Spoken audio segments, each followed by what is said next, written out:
Mr. President, for the past year, the Senate has engaged in a serious bipartisan effort to reform a controversial spying authority known as Section 702 of the Foreign Intelligence Surveillance Act, or FISA. I have never questioned that Section 702 is a valuable tool for collecting foreign intelligence.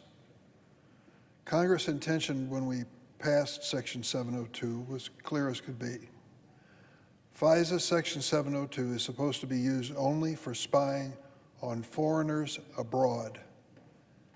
Instead, sadly, it has enabled warrantless access to vast databases of America's private phone calls, text messages, and emails. This powerful tool has been misused, sadly, in the United States to spy on protesters, journalists, and even members of Congress. Last Friday, the House of Representatives passed an alarming bill. It is misleadingly called the Reform, Intelligence, and Securing America Act. That rather than fixing the flaws in Section 702, the House bill will dangerously and unnecessarily expand it.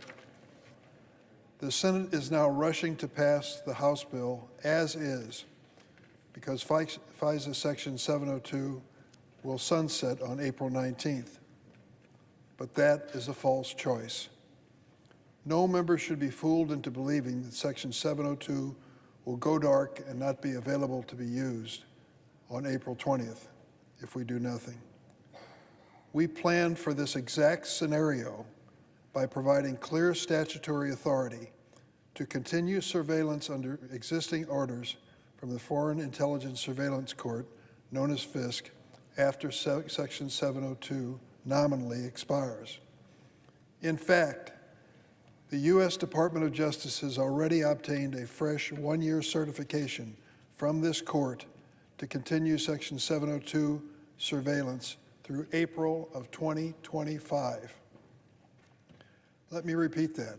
Existing Section 702 surveillance can continue through April 2025, even if it nominally expires on Friday. There is no need for the Senate to swallow whole a House bill that expands rather than reforms Section 702. The House bill contains several alarming and unnecessary expansions of the government's authority for spying. The bill could allow the government to force ordinary U.S. businesses with access to communications equipment, like a Wi-Fi router, to give the National Security Agency access to their equipment. This would greatly expand the number and types of companies forced to assist the NSA with spying and increase warrantless collection of America's communications. Another provision in the House bill would authorize the use of Section 702 data by immigration authorities. I'm very concerned that that would allow a future administration to target dreamers and other non-citizens who are only applying for travel documents and are subject to extensive background checks in that capacity. Rather than expanding Section 702, Congress should reform this authority to protect Americans' privacy. Unfortunately, the purported reforms will have little or no impact. For example, the bill would prohibit what's known as evidence of a crime-only queries. This would have prevented the FBI from accessing Americans' communications in only 2 cases out of more than 200,000 searches on U.S. persons in 2022. Other changes merely codify existing internal approval requirements. But with these limits in place, the FBI still conducted an average of more than 500 warrantless searches of Americans every day in 2022. Mr. President, I'll try to make this as basic as I can. After 9/11, we were seriously concerned about the security of the United States, as we should have been. We established authorities of this government to keep us safe. But we had a problem that we had to reckon with.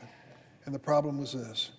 Despite the great threat we faced, we also had a great responsibility to this publication, the Constitution of the United States. And so we created Section 702 and said we will use it to have queries and surveillance of foreigners in foreign lands, but not Americans. Why did we draw that distinction? Because the Constitution makes it clear. Before the government can listen to my phone call, read my text, or email, in this country, since I'm a U.S. citizen, they have to have a warrant which gives them approval for that search, and they have to go to court to get the warrant for that purpose. We made the exception for foreigners in foreign countries, but we said we were trying to protect Americans from this kind of surveillance without complying with the Constitution. Well, over the years, sadly, the application of this law was not very good. At one point, there were 3.4 million inquiries of American citizens in 1 year. The agencies of our government said, well, we're going to do better. We won't be invading the privacy of individual American citizens. We'll do better. And they did better. But there's still an outrageous and unacceptable level of the misuse of the FISA authority to have surveillance into the privacy of individual American citizens. And that's why I rise today.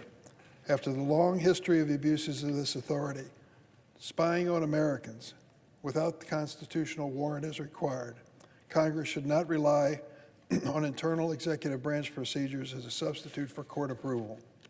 If the government wants to spy on my private communications or the private communications of any American, they should be required to get approval from a judge, just as our founding fathers intended in writing the Constitution.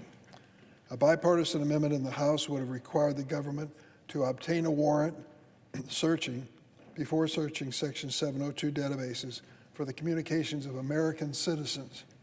But this critical reform narrowly failed on a tie vote, 212 to 212. I want to offer a narrower amendment that would only require the government to obtain a warrant in a small fraction of situations where it actually wants to read or listen to private communications of American citizens.